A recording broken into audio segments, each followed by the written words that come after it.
मसीह यस्सू के जलाली बाबरकत नाम में आप सबकी सलामती चाहता हूँ। खुदा के नज़दीक, खुदा के कलाम के नज़दीक हम कौन हैं, हमारी क्या हैसियत है। क्योंकि अगर आप टॉपिक के ऊपर गौर करें तो टॉपिक क्या है जी? चोजन नेशन, यानी कि खुदा की चुनी हुई कौम कौन सी है? क्या इसराइल है या मसीही है? तो आज इसके ऊपर हम बात करने वाले हैं, क्योंकि आज आपकी दुनिया बदलने वाली है। आज खुदा के कलाम से हम सीखने वाले हैं कि चुनी हुई कौम इसराइल है या मसीही है। ये ईदें यहूदियों की ईदें हैं या मसीहियों की ईदें हैं। अजीजों, आज यही मसीही जो कहते हैं कि पास ओवर यहूदियों की ईद है, ये बड़ी हकारत से इसको इग्नोर कर देते हैं और इसको रिजेक्ट कर देते हैं कि हमें ये मनानी नहीं चाहिए क्योंकि ये यहूदियों की ईद है। यही सेम मसीही यहूदियों को खुदा की चुनी हुई कौम कहते हैं। आप समझ पा रहे हैं इस चीज को? यही मसीही जो इसको हकारत से रिजेक्ट कर देते हैं, यही मसीही कहते हैं कि यहूदी या इसराइल जो है वो खुदा की चुनी हुई कौम है। और आज जब ये इसराइल और हमास की जंग को होते हुए देखते हैं तो ये क्या करते हैं? ये कहते हैं I stand with Israel, I support Israel. पर इन्हें उसी ईद से नफरत है जो खुद जनाब मसीह ने अपने शागिर्दों के साथ आखिरी फसा खाकर मनाई थी।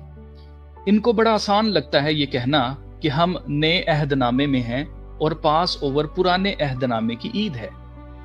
तो एक एक करके इन सब चीजों को समझ लेते हैं। जहां तक नए अहदनामे की बात है, हम पहले नए अहदनामे से शुरू कर लेते हैं। तो देखें खुदा के कलाम में क्या लिखा हुआ है। यिर्मयाह नबी की किताब, उसका चैप्टर 31 है और उसकी वर्स है 31। देख वो दिन आते हैं, खुदावंद फरमाता है, जब मैं इसराइल के घराने और यहूदा के घराने के साथ नया अहद बांधूंगा। तो यहां लिखा है खुदा इसराइल के घराने और यहूदा के घराने के साथ नया अहद बांधेगा।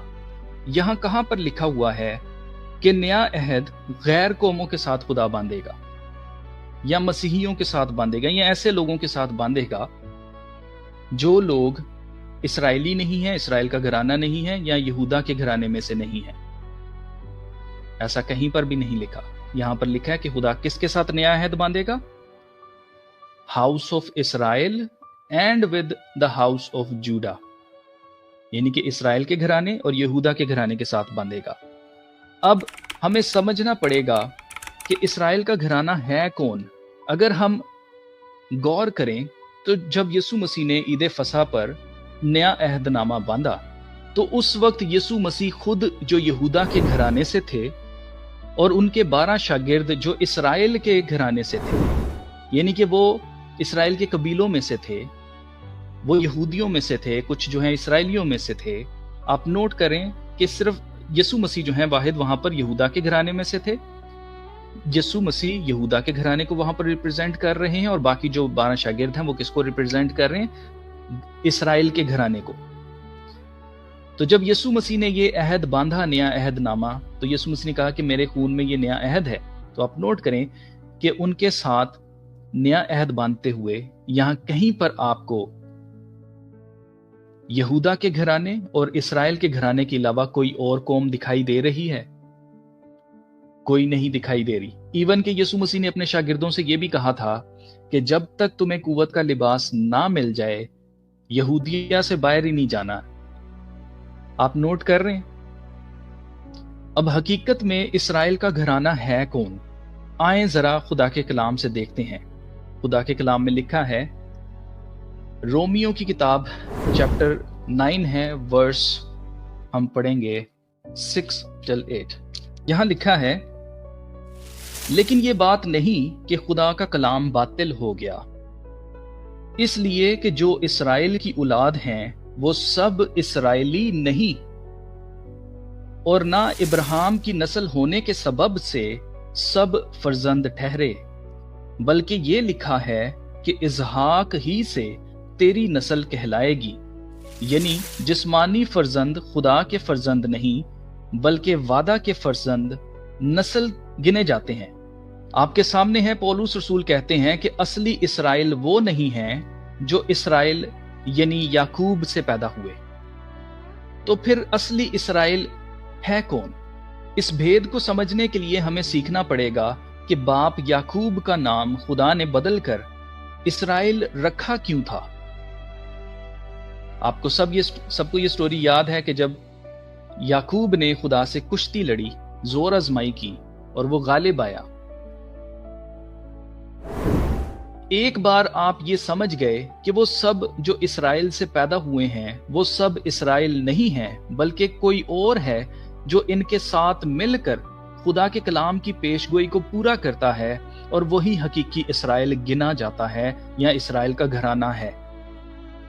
तो आपको समझ आ जाएगी कि कैसे आप और मैं हकीकी इसराइल हैं। अजीजों, आपको याद रखना है कि खुदा ने बाप इब्राहिम का नाम बदलकर, जिस वक्त उनका नाम बदला था तो उन्होंने उनका नाम बदलकर उनसे एक वादा किया था। आइए जरा पढ़ लेते हैं खुदा के कलाम में से। जेनेसिस उसका चैप्टर 17 है और उसकी वर्स 5 में देखें, लिखा है, खुदावंद फरमा रहे हैं, और तेरा नाम फिर अब्राम नहीं कहलाएगा, बल्कि तेरा नाम इब्राहिम होगा, क्योंकि मैंने तुझे बहुत कौमों का बाप ठहराया है। आमीन। खुदा ने बाप इब्राहिम का नाम भी चेंज किया था, और जब उनका नाम चेंज किया तो खुदा ने उनको क्या बरकत दी थी? उन्होंने कहा था कि मैं तुझे बहुत सी कौमों का बाप बनाऊंगा। ऐसे ही जब खुदा ने बाप याकूब को बरकत दी, उससे वादा किया कि उनकी औलाद को वो समंदर की रेत के बराबर और अनगिनत बनाएगा। इसके बारे में लिखा है पैदाइश की किताब चैप्टर 32 है और उसकी वर्स है 12। यहां पर देखें, लिखा है, ये तेरा ही फरमान है कि मैं तेरे साथ जरूर भलाई करूंगा और तेरी नस्ल को दरिया की रेत की मानद बनाऊंगा, जो कसरत के सबब से गिनी नहीं जा सकेगी। आपने गौर किया, खुदा ने बाप इब्राहिम से कहा कि मैं तुझे बहुत कौमों का बाप बनाऊंगा, और खुदा ने वादा किया याकूब से कि वो उसकी नस्ल को रेत के जर्रात के मानद बनाएगा, इतनी ज्यादा कि उसको गिना नहीं जा सकेगा। अब अगर आप इसराइल की नस्ल उसको गिने, अगर खुदा कहता है कि इसराइल की नस्ल कभी गिनी नहीं जा सकेगी, तो जरा गौर फरमाएं, जिस्मानी इसराइल के बच्चे, जो लोग याकूब से पैदा हुए हैं, जो नस्ली हैं, जिनको कहते हैं ना कि ये तो नस्ल है, ये तो पैदा होना पड़ेगा उसमें से, तभी वो यहूदी हैं या वो तभी वो इसराइली हैं, तो जो जिस्मानी तौर पर पैदा हुए हैं, आप उनको आसानी से गिन सकते हैं। इसराइल के साइज को देखें, वर्ल्ड मैप के ऊपर कितना सा है। पूरी दुनिया के अंदर जितने भी इसराइली और यहूदी हैं, उन सबको मिलाकर भी आप गिन लें तो भी वो दुनिया का 1% नहीं बनते हैं। अगर हम दुनिया की जो आबादी है उसकी परसेंटेज देखें तो इसराइल की पॉपुलेशन 0.12% बनती है, 1% भी नहीं बनती। और अगर आप पूरे इसराइलियों को मिला लें दुनिया के अंदर जहां कहीं पर भी हैं, तो भी ये दुनिया का 1% तक नहीं बनते। आपको मेरी बात समझ आ रही है? तो खुदावंद ने तो वादा किया था कि उनको गिना नहीं जा सकेगा। तो ये जो नस्ली हैं, इनको तो आसानी से गिना भी जा सकता है और ये अनगिनत नहीं है। तो ऐसा क्यों है? तो ऐसा इसलिए है, जब रूहानी इसराइल और जिस्मानी इसराइल मिलकर एक होंगे तब वो अनगिनत बनेंगे। क्योंकि खुदा के कलाम के मुताबिक हर वो शख्स जो खुदा से पैदा हुआ है वही वादे का फर्जंद है, वही असली इसराइल का घराना है। इसलिए खुदा के कलाम में लिखा है, जो भी हमने हवाला पढ़ा, रोमियो 9 बाब, आप अब इसको जरा दोबारा से पढ़िएगा कि इसमें लिखा क्या है। अब देखें, यहां पर लिखा है, लेकिन यह बात नहीं कि खुदा का कलाम बातिल हो गया। बातिल हो गया मतलब कि झूठा हो गया। खुदा का कलाम तो झूठा नहीं है।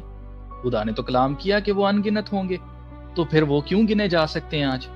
इसलिए क्योंकि वो हकीकी इसराइल नहीं है। हकीकी इसराइल कौन है? इसलिए कि जो इसराइल की औलाद हैं वो सब इसराइली नहीं। ऐसा नहीं है कि वो इसराइली नहीं है, वो इसराइली हैं जिस्मानी तौर पर, लेकिन वो सब इसराइली नहीं है। आप ये नहीं कह सकते कि सिर्फ वही इसराइल हैं जो जिस्म से पैदा हुए हैं, वही इसराइल हैं जी नस्ली। ऐसा नहीं है। اور نہ ابراہیم کی نسل ہونے کے سبب سے سب فرزند ٹھہرے، بلکہ یہ لکھا ہے کہ اسحاق ہی سے تیری نسل کہلائے گی۔ یعنی جسمانی فرزند، یہاں پر صاف لکھا ہے جسمانی جو ہیں، جو جسمانی طور پر پیدا ہوئے ہیں اس گھرانے کے اندر، جسمانی فرزند خدا کے فرزند نہیں، جو جسمانی طور پر وہ خدا کے فرزند نہیں ہیں، خدا سے پیدا نہیں ہوئے، بلکہ وعدہ کے فرزند نسل گنے جاتے ہیں۔ اب وعدہ کے فرزند میں نے آپ سے کہا کون ہے؟ جو خدا سے پیدا ہوتے ہیں۔ اب یہاں پر سوال یہ پیدا ہوتا ہے کہ خدا نے ایک انسان سے جو کہ فانی ہیں، خدا سے ذرا سا بھی مقابلہ نہیں کر سکتا، تو خدا کے ساتھ یہ کشتی والا معاملہ کیا ہے؟ جب آپ اس سٹوری کو سنیں گے، جب آپ اس کو سمجھیں گے، آج ایک نیا پرسپیکٹیو آپ کو ملنے والا ہے جو آج سے پہلے آپ نے شاید کبھی بھی نہ سنا ہو۔ آج آپ جانیں گے کہ یہ خدا کے ساتھ جو لڑائی ہے یعقوب کی، یہ کیا لڑائی تھی، یہ کیا واقعہ ہے، کیوں خدا نے وہاں پر نام اسرائیل رکھا، اور اس سے ہمیں ہماری آئیڈینٹی کیسے پتہ چلتی ہے۔ ہر وہ شخص جو اسرائیل میں سے ہے وہ اسرائیلی ہے، جو یعقوب میں سے ہے وہ اسرائیلی ہے۔ تو آئیے اس کو سمجھ لیتے ہیں۔ دیکھیں، ہم جانتے ہیں کہ خدا نے باپ یعقوب کا نام بدل کر اسرائیل رکھا تھا، اور یعقوب کے 12 بیٹے تھے، اور وہی 12 قبیلے کہلاتے ہیں اسرائیل کے۔ لیکن خدا نے باپ یعقوب سے لڑائی کیوں کی؟ کیا کوئی انسان خدا کو ہرا سکتا ہے؟ ہرگز نہیں۔ جینیسس چیپٹر 32 اس کی ورس 24 سے 32 تک ہم پڑھتے ہیں تو ہمیں اس واقعے کے بارے میں پڑھنے کو ملتا ہے۔ یہاں پر لکھا ہے، اور یعقوب اکیلا رہ گیا، اور پو پھٹنے کے وقت تک ایک شخص وہاں اس سے کشتی لڑتا رہا۔ جب اس نے دیکھا کہ وہ اس پر غالب نہیں ہوتا تو اس کی ران کو اندر کی طرف سے چھوا، اور یعقوب کی ران کی نس اس کے ساتھ کشتی کرنے میں چڑھ گئی، اور اس نے کہا مجھے جانے دے، کیونکہ پو پھٹ چلی۔ یعقوب نے کہا جب تک تو مجھے برکت نہ دے میں تجھے نہیں جانے دوں گا۔ تب اس نے اس سے پوچھا کہ تیرا کیا نام ہے؟ اس نے جواب دیا یعقوب۔ اس نے کہا کہ تیرا نام آگے کو یعقوب نہیں بلکہ اسرائیل ہوگا، کیونکہ تو نے خدا اور آدمیوں کے ساتھ زور آزمائی کی اور غالب ہوا، یعنی کہ زور آزمائی بھی کی اور جیت بھی گیا۔ تب یعقوب نے اس سے کہا کہ میں تیری منت کرتا ہوں، تو مجھے اپنا نام بتا دے۔ اس نے کہا کہ تو میرا نام کیوں پوچھتا ہے؟ اور اس نے اسے وہاں برکت دی، اور یعقوب نے اس جگہ کا نام فنییل رکھا، اور کہا کہ میں نے خدا کو روبرو دیکھا تو بھی میری جان بچی رہی۔ اور جب وہ فنییل سے گزر رہا تھا تو آفتاب طلوع ہوا، اور وہ اپنی ران سے لنگڑاتا تھا، یعنی کہ وہ لنگڑا ہو چکا تھا۔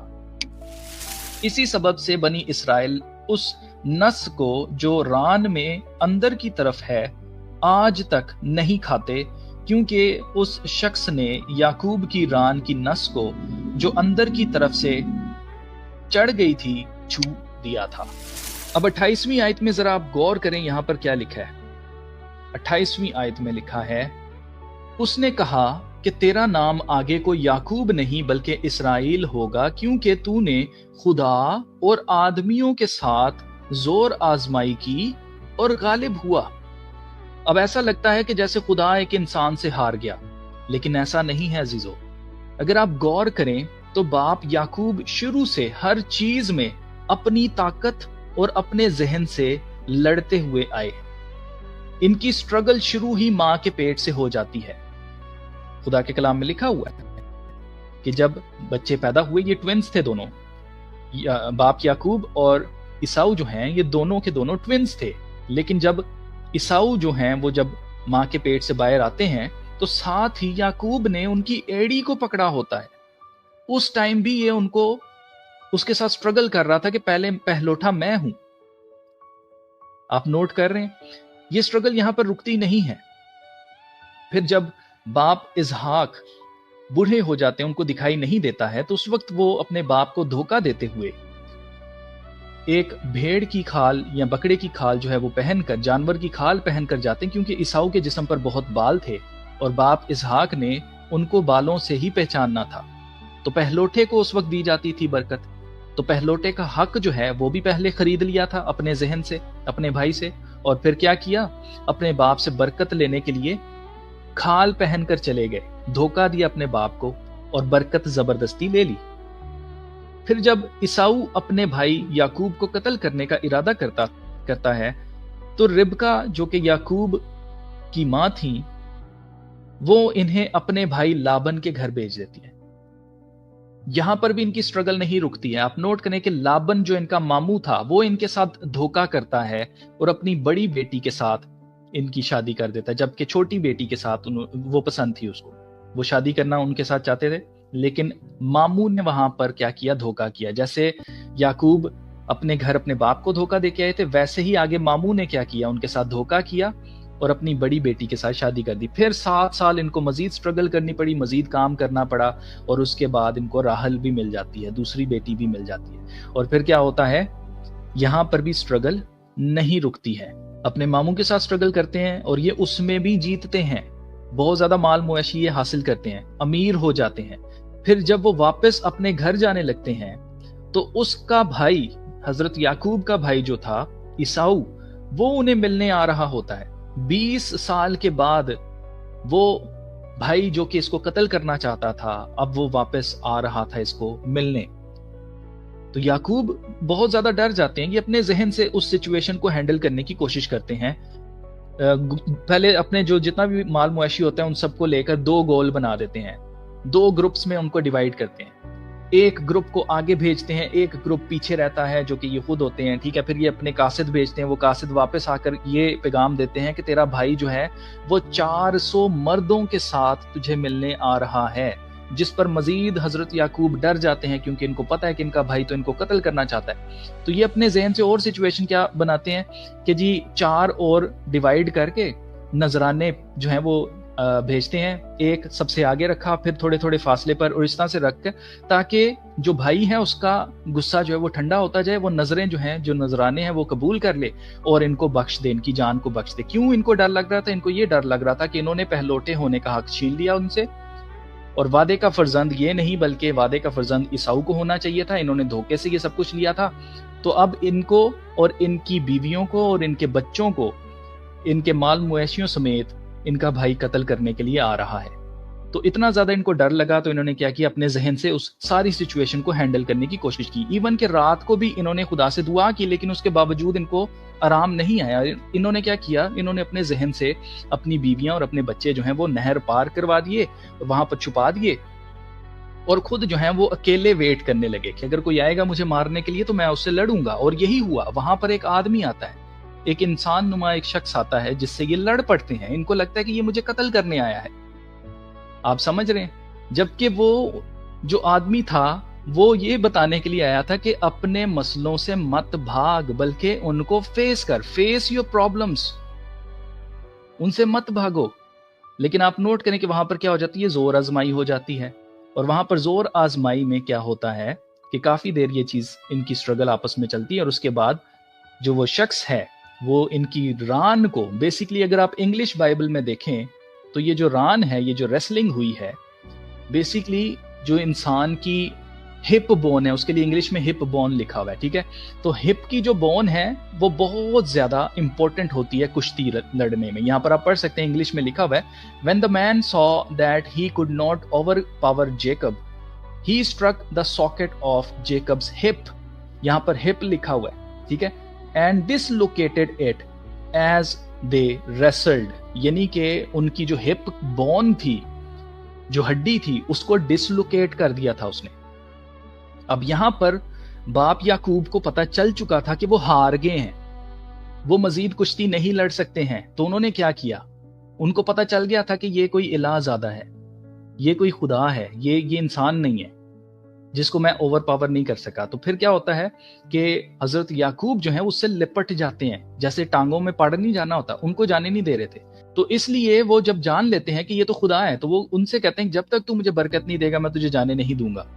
वहां पर याकूब का नाम चेंज करके इसराइल रखा जाता है, और इसलिए कहा गया कि वो जीत गए, बावजूद इसके कि हजरत याकूब हार चुके थे वो जंग, वो लड़ाई। क्योंकि वो लंगड़े हो चुके थे, अब तो उनसे चला भी नहीं था जा रहा, लंगड़ा रहे थे। तो इस सिचुएशन में जब उनको पता चल गया कि अब मैं मजीद नहीं लड़ सकता हूं, मैं हार चुका हूं, तो तब उन्होंने क्या किया, उन्होंने अपने आप को छोड़कर सारा ट्रस्ट जो है खुदा पे किया कि अगर खुदा मुझे बरकत देगा तो फिर मुझे कोई नहीं मार सकता।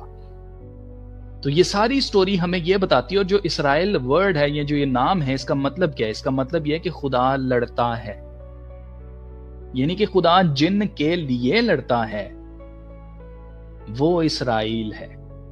अजीजों, आप खुद सोचें, क्या इंसान खुदा का सामना कर सकता है? एक पल भी क्या खुदा के सामने टिक सकता है? हरगिज नहीं। और हम देखते हैं जिस वक्त बाप याकूब ने खुदा के आगे सरेंडर किया, तब उसके भाई ने आकर उसे गले लगाया, उसे चूमा और वो दोनों रोए। आप देखें खुदावंद के कलाम में लिखा हुआ है कि उसका भाई जो ईसाऊ है वो 20 साल के बाद वो माफ कर चुका था अपने भाई को, और वो उसे चूमता है, उसे गले लगाता है और वो दोनों रोते हैं। अजीजों, हर वो शख्स जो खुदा के साथ लिपट जाता है और सरेंडर कर देता है कि वो अपनी ताकत और अपनी अकल से नहीं बल्कि खुदा के फजल से वादे की सरजमीन में दाखिल हो सकता है, उसके लिए खुदा खुद लड़ता है और वही असली इसराइल है। अजीजों, बेशक हम कहलाते तो मसीही हैं क्योंकि मसीह के ऊपर हम ईमान लाए हैं, लेकिन हम रूहानी इसराइल हैं जिनके साथ खुदा ने अपना नया अहदनामा या नया अहद बांधा है। अब जो कहते हैं कि ये ईद यहूदियों की ईद है, तो चलिए देख लेते हैं कि असली यहूदी कौन होते हैं। खुदा के कलाम में लिखा है, रोमियो की किताब चैप्टर 2 उसकी वर्स 28 till 29 में देखते हैं क्या लिखा हुआ है।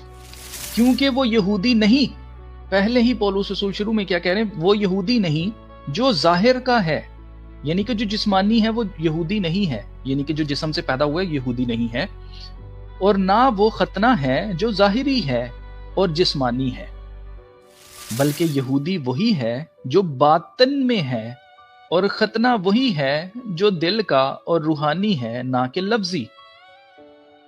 ऐसे की तारीफ आदमियों की तरफ से नहीं बल्कि खुदा की तरफ से होती है। हर वो शख्स जो दिल के अंदर से, जिसके दिल का खतना हुआ है, क्योंकि अगर आप यिर्मयाह चैप्टर 31 को पढ़ेंगे जहां पर नए अहदनामे का जिक्र है कि मैं नया अहद बांधूंगा, वहां पर लिखा है कि वो पुराने अहदनामे की तरह नहीं बल्कि नया अहद कैसे बांधेगा, उनके दिल की तख्तियों के ऊपर अपने कलाम को लिखेगा। फिर कोई जो है वो अपने भाई से ये नहीं कहेगा कि तू खुदा को जान, क्योंकि वो सब ऑलरेडी खुदा को जानते होंगे, क्योंकि उनके दिल की तख्तियों पर खुदा अपना कलाम लिखेगा। ये है दिल का खतना। अजीजों, जिसका भी दिल का खतना हुआ है वो असली यहूदी है, जिस्मानी नहीं, जो रूहानी है वो असली यहूदी है। अब असली यहूदी वो नहीं है जो पैदा हुआ है यहूदी खानदान में या जिसने खतना करवाया है, बल्कि असली यहूदी वो है जो अंदर से यानी रूह से पैदा हुआ है, जिसका दिल का खतना और रूह से हुआ है। ऐसे यहूदी की तारीफ आदमियों से नहीं बल्कि खुदा की तरफ से होती है। खुदा के कलाम में लिखा है, यूहन्ना की अंजील उसका चैप्टर 1 है और उसकी वर्स 12 till 13 में देखें क्या लिखा है। लेकिन जितनों ने उसे कबूल किया, यानी कि यीशु मसीह को जितनों ने कबूल किया, उसने उन्हें खुदा के फर्जंद बनने का हक बख्शा, यानी उन्हें जो उसके नाम पर ईमान लाते हैं, वो ना खून से, ना जिस्म की ख्वाहिश से, ना इंसान के इरादा से, बल्कि खुदा से पैदा हुए। ये जिस्मानी नहीं है अजीजों, ये रूह से पैदा हो रहे हैं, रूहानी तौर पर पैदा हो रहे हैं। तो जो कोई भी खुदा से पैदा होता है वो कौन है? वो इसराइल का घराना और हकीकी यहूदी है। और देखें खुदा के कलाम में लिखा है जेनेसिस चैप्टर 11 वर्स 30 में कि इब्राहिम के यहाँ औलाद नहीं हो रही थी क्योंकि सारा भांज थी, उसके औलाद नहीं हो सकती थी। सारा हंसी थी जब खुदावंद ने कहा था कि औलाद होगी, क्योंकि सारा जानती थी कि वो भांज है, वहां पर नहीं हो सकता कुछ भी। लेकिन जहां पर कुछ नहीं हो सकता वहां पर खुदा कर सकता है, और खुदा ने वहां से क्या किया? इसहाक को पैदा किया। इसहाक भी इस सूरत में हम देखें तो खुदा से पैदा हुआ है, उसको खुदा ने पैदा किया, वो पैदा ही नहीं हो सकता था। क्योंकि इनकी कैपेबिलिटी नहीं थी, उम्रें बहुत ज्यादा हो गई थी, और सबसे बढ़कर सारा भांज थी। फिर हम देखें खुदा के कलाम में लिखा हुआ है जेनेसिस चैप्टर 25 वर्स 21 में कि रिबका भी आगे भांज थी। रिबका जो कि इजहाक की बीवी थी, वो भी भांज थी, लेकिन इजहाक की दुआ करने पर खुदा ने उसकी बीवी के रहम को खोला, और क्या हुआ, वहां पर 2 बच्चे पैदा होते हैं, याकूब और ईसाऊ। यहां पर याकूब भी रूह से पैदा हुआ है, वो पहले से ही मसाशुदा था। तो अजीजों, जब हम रूह से पैदा होते हैं, पानी और रूह से, नए सिरे से जब हम पैदा होते हैं, तो हम असल में पेवस्त किए जाते हैं। हम असली जैतून का दरख्त नहीं हैं, हम असली अंगूर का दरख्त नहीं हैं। हकीकी अंगूर का दरख्त कौन है? यीशु मसीह। और यीशु मसीह क्या कहते हैं? तुम मेरी डालियां हो, हम आगे उसकी ब्रांचेस हैं। हम असल में पेवस्त किए जाते हैं यीशु मसीह की वजह से। यूहन्ना की इंजील उसका चैप्टर 4 वर्स 22 में देखें क्या लिखा है। तुम जिसे नहीं जानते उसकी परस्तिश करते हो, हम जिसे जानते हैं उसकी परस्तिश करते हैं, क्योंकि नजात यहूदियों में से है। नजात किस में से है? यहूदियों में से है। और ये कोई और नहीं कह रहा, ये यीशु मसीह फरमा रहे हैं कि नजात यहूदियों में से है। तो जीजो, हर वो शख्स जो मसीह को कबूल करता है वो खुदा से पैदा होता है, यानी नए सिरे से पैदा होना। और ईमान के वसीले से हम बाप इब्राहिम को बाप कहते हैं, जबकि हम तो उनकी नस्ल में से नहीं हैं, हम तो गैर कौमों में से थे। ईमान के वसीला से ही हम इब्राहिम को बाप इब्राहिम कहते हैं, और ईमान ही के वसीले से हम असल इसराइल की नस्ल और इसराइल का घराना बनते हैं। अजीजों, ऐसे ही नहीं लिखा कि नजात यहूदियों में से है। देखें खुदा के कलाम में मजीद क्या लिखा है। रोमियो की किताब उसका चैप्टर 11 है, उसकी वर्स 17 till 18 में देखें क्या लिखा है। लेकिन अगर बाज डालियां तोड़ी गईं और तू जंगली जैतून होकर उनकी जगह पेबंद हुआ और जैतून की रोगनदार जड़ में शरीक हो गया, यानी कि हमें असल में पेबंद किया गया है। हम जंगली रोगन थे, हम जंगली जैतून के थे, हम असली जैतून की डालियां नहीं थे, लेकिन फिर भी हमें लेकर क्या किया गया? असल में पेबंद किया गया। हमें क्या करना है? तो तू उन डालियों के मुकाबला में फख्र ना कर। हमें फख्र नहीं करना है कि उनको निकाल दिया गया और हमें रख लिया गया। और अगर फख्र करे तो जान रख कि तू जड़ को नहीं बल्कि जड़ तुझको संभालती है, यानी कि जड़ कौन है? यीशु मसीह है। उसके वसीला से हम इसमें असल में पाबंद किए जाते हैं या उसमें जोड़े जाते हैं। बस तू कहेगा कि डालियां इसलिए तोड़ी गईं कि मैं पाबंद हो जाऊं, तो हमें फख्र ही नहीं करना ऐसा।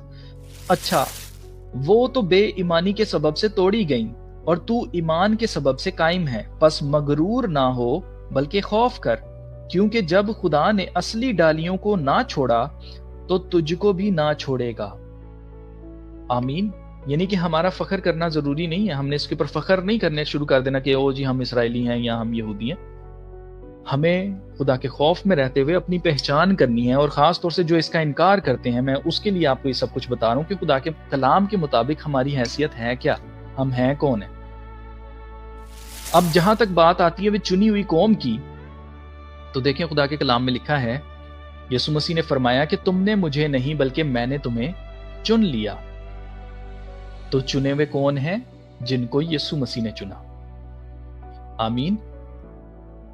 आगे देखें, पहला पतरस उसका 2 बाब उसकी 9वीं आयत में देखें क्या लिखा है। लेकिन तुम एक बरगजीदा नस्ल, शाही काहिनों का फिरका, मुकद्दस कौम और ऐसी उम्मत हो जो खुदा की खास मलकियत है, ताकि उसकी खूबियां जाहिर करो जिसने तुम्हें तारीकी से अपनी अजीब रोशनी में बुलाया है। आमीन। यहां पर इंग्लिश में साफ साफ लिखा है, but ye are a chosen nation, a chosen generation, a royal priesthood and holy nation। आप एक बरगुजीदा कौम हैं, आप चुने हुए हैं। जो ये कहते हैं ना कि इसराइल चुने हुए हैं, हम नहीं चुने हुए, वो आपको बिल्कुल गलत बताते हैं। असल इसराइल जो हैं वो लोग हैं जो कि मसीह के ऊपर ईमान लाए हैं। जिन्होंने मसीह को रिजेक्ट कर दिया उनके ऊपर पहले ही सजा का हुक्म हो चुका है।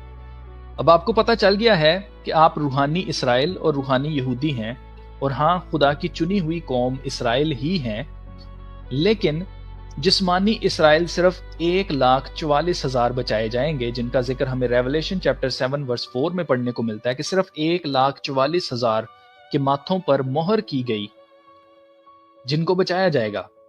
बाकी किसी को नहीं बचाया जाएगा। इस वक्त 15 से 16 मिलियन यहूदी रहते हैं, लेकिन आप नोट करिए उनमें से सिर्फ 1,44,000 के माथों पर मोहर की जाएगी, बाकी नहीं बचाए जाएंगे। इसलिए ये नहीं बचाए जा रहे हैं क्योंकि ये पुराने अहदनामे पर हैं, या फिर ये बड़े पाक हैं, या फिर ये कोई चुनी हुई कौम है, इसलिए नहीं बचाए जाएंगे। इनके माथों पर मोहर किस लिए की जाएगी? इनके माथों पर मोहर इसलिए की जाएगी ताकि ये मरे ना, बल्कि आखिर में जो यीशु मसीह ने फरमाया था वो कौल पूरा हो, और ये अपनी जुबान से, अपने मुंह से इकरार करें कि मुबारक है वो जो खुदावंद के नाम से आता है। आप देखें, यीशु मसीह ने फरमाया था, For I tell you, you will not see me again until you say, Blessed is he who comes in the name of the Lord. यानी कि जब तक तुम अपने मुंह से ये इकरार नहीं करोगे कि मुबारक है वो जो खुदावंद के नाम से आता है, तुम मुझे दोबारा नहीं देखोगे। ये यहूदियों से यीशु मसीह ने कहा हुआ है।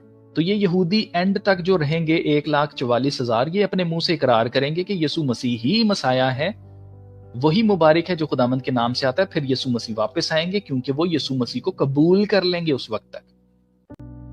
आपको याद रखना है कि 2 गवाह ने आना है इसराइल के अंदर। जब मुखालिफ मसीह का दौर होगा तो 2 गवाह आएंगे जो कि यीशु मसीह की गवाही देंगे कि वही मसाया है जिसको तुमने मसलूब किया।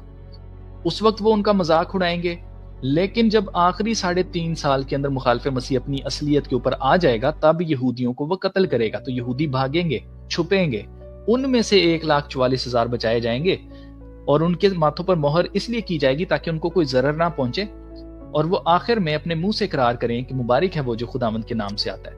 मतलब ये अपने मुंह से इकरार करेंगे कि यीशु मसीह ही यहूदियों का बादशाह और मसीह है, तब इन्हें बचाया जाएगा। मतलब कोई इस बात पर फख्र ना करे कि हम तो चुनी हुई कौम है, या रूहानी इसराइल या यहूदी हैं, बल्कि इस बात पर फख्र करें कि खुदा ने हमें बचा लिया है और हमारे नाम आसमान पर लिखे हुए हैं। अजीजों, खुदा के कलाम में साफ साफ लिखा है कि इस बात से खुश ना हो कि रूहें तुम्हारे ताबे हैं, बल्कि इस बात से खुश हो कि तुम्हारे नाम आसमान पर लिखे हुए हैं। लूका 10:20 आयत में लिखा है। अब बड़ी मुझे हैरत होती है ये लोग जो पास ओवर को मनाना नहीं चाहते हैं और ये कहते हैं कि पास ओवर जो है वो यहूदियों की ईद है, या यहूदियों को इसलिए मनानी चाहिए ईद, या वो मनाते हैं क्योंकि खुदा तो कौम इसराइल को निकाल के लाया था मिस्र में से, हमको थोड़ी निकाल के लेके आया, तो हम क्यों मनाएंगे ईद ना। इस तरह की बातें करते हैं। अगर आप गौर करें तो हम इस तरह के ज़बूर गाते हैं, शुक्र यहोवा दा ही करो। मैंने हर उस तकरीब के अंदर, हर उस शुक्रगुजारी की दुआ के अंदर इस ज़बूर को गाते हुए जरूर सुना है लोगों को, लेकिन कोई इनके अल्फाजों के ऊपर गौर नहीं करता। इसमें साफ वही वाकया है। जब आपने शुक्रगुजारी करनी होती है तो आपको यही ज़बूर क्यों याद आता है? ये ज़बूर गाते हुए तो आप नहीं सोचते हैं कि हम तो इसराइली हैं ही नहीं, हम किस बात का शुक्र करें कि कड्डे मिस्रों इसराइली। आपको पता ही है कि इसके सारे लिरिक्स में वही सारा वाकया है, पास ओवर वाला। तो फिर आप ये क्यों गाते हैं? कभी इनके अल्फाजों के ऊपर गौर किया है? ऐसे ही कई ज़बूर हैं जो कि हम गाते हैं जिसमें इसराइल का जिक्र है कि कैसे खुदा ने उसको छुड़ाया है।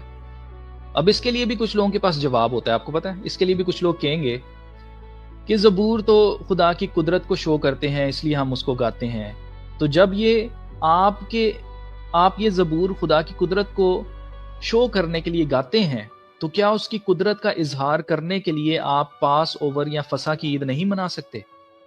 क्या ये ईद खुदा को जलाल नहीं देती? जबकि इसी ईद के बारे में शुक्र यहोवा है जो ज़बूर है, इसके अंदर लिखा हुआ है सब कुछ। मुझे इन लोगों पर तरस आता है, ये समझते हैं कि इनको सब कुछ पता है, लेकिन ये जिस खुदा की इबादत करते हैं उसे बिल्कुल नहीं जानते। यीशु मसीह ने ये ईद मनाई, खुद भी मनाई, और हमें भी मनाने का हुक्म दिया कि मेरी यादगारी में यही किया करो, क्योंकि ये ईद खुदा की कुदरत और उसकी फतह का ऐलान है कि हमारे खुदा के अलावा और कोई खुदा नहीं है, और हमारा खुदा फाते खुदा है। और वैसे भी खुदा ने खुद कहा है कि ये मेरी ईदें हैं। लेविटिकस चैप्टर 23 है, اخبار کی کتاب چیپٹر 23 اور اس کی ہم پڑھیں گے ورس 2 میں. یہاں پر صاف صاف لکھا ہے، خداوند فرماتے ہیں کہ یہ میری عیدیں ہیں. اور خداوند نے موسیٰ سے کہا کہ بنی اسرائیل سے کہہ کہ خداوند کی عیدیں جن کا تم کو مقدس مجموعوں کے لیے اعلان دینا ہوگا، میری وہ عیدیں یہ ہیں. خدا کے کلام میں صاف صاف لکھا ہے کہ یہ عیدیں خدا کی عیدیں ہیں. اب یہ عیدیں کوئی یسوع مسیح کے واپس آنے تک نہیں منائی جائیں گی، بلکہ یہ عیدیں خدا کی بادشاہت میں بھی منائی جائیں گی. مطلب یہ عیدیں کوئی صرف کچھ وقت کے لیے نہیں ہیں، بلکہ یہ عیدیں ہمیشہ تک منائی جائیں گی. آپ کہیں گے کہ کیسے؟ تو یسوع مسیح نے خود کہا ہے کہ میری بڑی آرزو تھی کہ یہ فصح میں تمہارے ساتھ کھاؤں، اور یسوع مسیح نے اس میں سے ایک پیالہ نہیں پیا تھا، اور یسوع مسیح نے کہا تھا کہ یہ پیالہ میں جب خدا کی بادشاہت میں سب کچھ پورا ہو جائے گا تب پیوں گا. یعنی کہ پاس اوور کے جو 4 پیالے ہیں اس میں سے ایک پیالہ یسوع مسیح نے رکھ چھوڑا ہے تب تک کے لیے جب تک خدا کی بادشاہت میں سب کچھ پورا نہیں ہو جاتا. یعنی کہ یسوع مسیح دوبارہ سے جب آئیں گے اپنی بادشاہت میں، ہم یہی عید ان کے ساتھ منا رہے ہوں گے. خیر، مجھے لگتا ہے کہ آج بہت زیادہ انفارمیشن چلی گئی ہے، شاید اب یہ ہضم کرنا بہت زیادہ مشکل ہو جائے گا، اس لیے ہمیں اسے یہیں پر روک دینا چاہیے. مجھے امید ہے کہ آپ کو آج کچھ نیا سیکھنے کو ملا ہوگا اور آپ کے کچھ کانسیپٹس کلیئر ہوئے ہوں گے. آمین.